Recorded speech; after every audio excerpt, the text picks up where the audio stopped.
దేవునికి స్తోత్రం. అయ్యగారికి అమ్మగారికి వందనాలు. కూడొచ్చిన బిడ్డలందరికీ వందనాలు. నెల రోజులు అవుతుంది. నేను పొలం దగ్గరికి వెళ్తుంటే పొలం ఒడ్డు మీద జారి పడ్డా. నేను కాళ్ళు మోకాళ్ళలో బొక్క ఇరిగింది. బొక్క ఇరిగితే నెల రోజులు దాటింది. ఇప్పుడు నేను వారం రోజుల నుండే కొంచెం కట్టెబట్టుకొని మామూలుగా నడుస్తున్నా. మొన్న హాస్పిటల్కి వెళ్తే ఏం కాదమ్మా అతికిందని వస్తుంది. ఇప్పుడు ప్రార్థనలో అయ్యగారు ఆరాధన చేస్తూ ఉండగా ఆ ప్రార్థనలో నేను చాలా సంతోషంగా ఉత్సాహంగా గంతులేయంగానే నేనే కుర్చీలో కూర్చొని ఉన్నా. కుర్చీలో నుండి లేచి నేనే గంతులేసి ఆడినా. నాకేమైందో ఏం అర్థం కాలేదు. ఇప్పుడు కాలు నొప్పి తక్కువ ఉంది. నేను కట్టె కూడా పట్టుకోలేదు. నా సకిన నేనే నడుచుకుంటూ వచ్చేసిన. దేవునికి స్తోత్రం. చిన్ని సాక్ష్యం దేవుడిది. సాక్షి బట్టి ఇందాక ఈ స్థలంలో కట్టెబట్టుకుని పైకి ఎక్కింది. వాళ్ళ సార్ కూడా పోయి చేతులు తెచ్చి చేయి పట్టుకొని లోపలి వేసాడు. కానీ ఇప్పుడు మాత్రం తనకు తానే నడిచిపోతున్నా. దేవునికి స్తోత్రాలు చెప్తాం. స్వస్థపరిచే దేవునికి మహిమ కలుగును. దేవుని నామ స్తోత్రం. సమయగిచ్చిన అయ్యగారికి వందనాలు. దయసేకురాలు ప్రార్థన నా కుటుంబాన్ని ఇంతగా కాపాడు. దేవుని నామ స్తోత్రములు. సమయగిచ్చిన అయ్యగారికి వందనాలు. దైవసేవకురాలు సేవకును ప్రార్థన వల్ల నా కుటుంబం ఎంతో కాపాడుతున్న దేవాది వందనాలు చెల్లిస్తూ నా కుమారుల కోసం నా భర్త కోసం ప్రార్థన సహాయం కోరుతూ ఎన్నో అపాయాలు ఎన్నో నిందలు వచ్చిన ఆయన కృప ద్వారా ఆయన భద్రత ద్వారా కాచి కాపన దేవుని స్తోత్రములు. పోయిన వారం నుండి ఈ వారం వరకు దేవుడు కాపని అంటే అది ఒక సాక్ష్యమే కనుక ప్రతి వారు సాక్షిగా ఉండాలని ఈ చిన్న సాక్ష్యం దేవుడు దీవించును గాక. హల్లెలూయా హల్లెలూయా హల్లెలూయా హల్లెలూయా.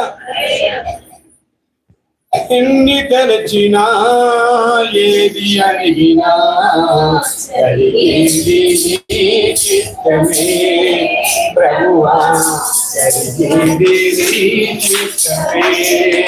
నీ వాక్కుకై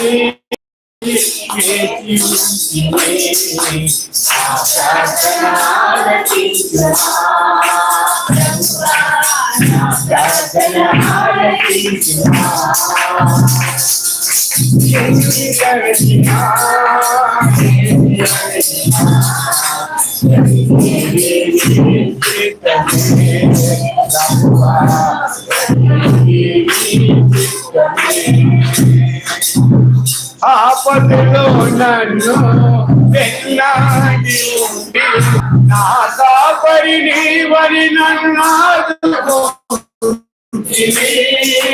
ఆపదలో నన్ను వెన్నాడి ఉన్నా నా కాపరి నీవని నన్నాడు లోకమంతయు లోకమంతయు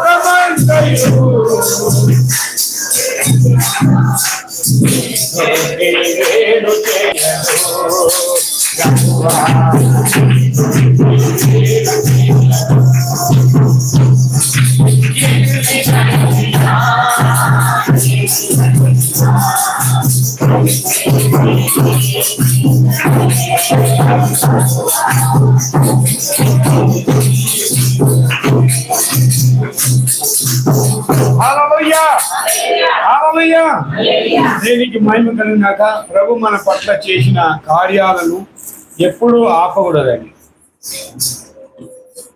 ఇందాక వారి దరిదాపులో ఇప్పుడు ఎన్ని కిలోమీటర్ల దూరం అంటే ఎన్ని కిలోమీటర్లు?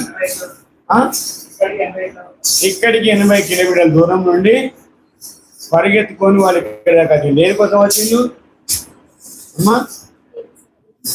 దేవుడి నామాన్ని గణపరచాలి, దేవుడు చేసిన కార్యాన్ని వివరించాలి, దేవుడు చేసిన కార్యాన్ని బట్టి ఘనత చెప్పాలి, కీర్తి చెప్పాలి, కృతజ్ఞత కలిగి ఉండాలన్న ఉద్దేశంతో చెప్పి విన్నారా మీరు? అమ్మా మనకు అందుబాటులో ఉన్నాం.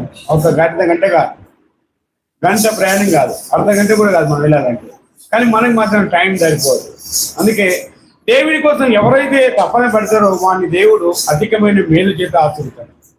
కీర్తన గ్రంథము 4వ అధ్యాయం 4వ వచనం క్లుప్తంగా కొన్ని మాటలు నేను త్వరగా సతీష్గా పెడతా. ఎందుకంటే